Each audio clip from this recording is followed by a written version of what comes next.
ಸ್ಥೂಲಶಿರ ಮಹರ್ಷಿಯಿಂದ ಶಾಪಗ್ರಸ್ತನಾದರೂ ಧನು ತನ್ನ ಅಹಂಕಾರ ಬಿಡಲಿಲ್ಲ. ಅದೊಮ್ಮೆ ಇವನು ದೇವರಾಜ ಇಂದ್ರನನ್ನೇ ಯುದ್ಧಕ್ಕೆ ಆಹ್ವಾನಿಸಿದ. ಇಂದ್ರ ಹಾಗೂ ಧೇನುವಿನ ನಡುವೆ ಯುದ್ಧ ಆರಂಭವಾಯಿತು. ಇಂದ್ರ ಯುದ್ಧಕ್ಕೆ ಸಿದ್ಧನಾಗು. ನೀನು ನನ್ನನ್ನು ಸ್ಥೂಲಶಿರ ಋಷಿ ಎಂದುಕೊಂಡೆಯ. ನನ್ನ ಬಳಿ ನಿನ್ನಾಟ ನಡೆಯುವುದಿಲ್ಲ. ಇದು ಮಾತನಾಡುವ ಸಮಯವಲ್ಲ ಇಂದ್ರ.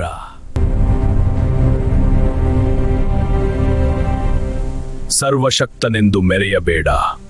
ನಿನ್ನ ಅಹಂಕಾರಕ್ಕೆ ಅಂತ್ಯಕಾಲ ಸಮೀಪಿಸಿದೆ.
ಕೊನೆಗೂ ಇಂದ್ರನ ವಜ್ರಾಯುಧದ ಪ್ರಹಾರಕ್ಕೆ ಧನು ಮಣಿಯಲೇಬೇಕಾಯಿತು.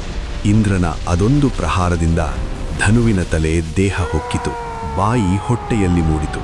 ಒಂಟಿ ಕಣ್ಣು, ಅತೀ ಉದ್ದವಾದ ಬಾಹುಗಳು ಮೂಡಿದವು. ಇಷ್ಟಕ್ಕೂ ಇವನ್ಯಾರು ಗೊತ್ತಾ? ಇವನೇ ಭಯಾನಕ ಕಬಂಧ ರಾಕ್ಷಸ. ಸ್ಥೂಲಶಿರ ಮಹರ್ಷಿಯ ಶಾಪದಿಂದಾಗಿ ದಂಡಕಾರಣ್ಯದಲ್ಲಿ ಇವನ ಜೀವನ ಆರಂಭವಾಯಿತು.